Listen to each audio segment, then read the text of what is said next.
Install the rear door panel and left door panel and fix the buckle.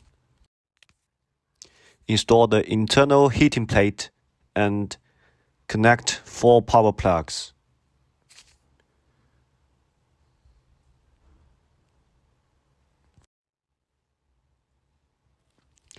Place the cushion.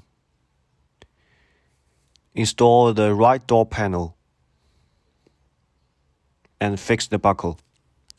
Install the front door panel and fix the buckle.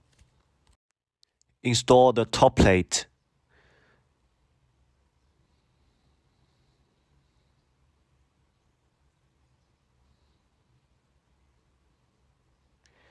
Connect the data line and power line.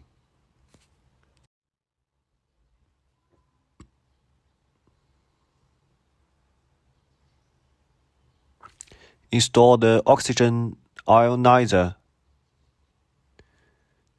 towel rack, bookshelf, and cup holder. Install the door handle to complete the installation.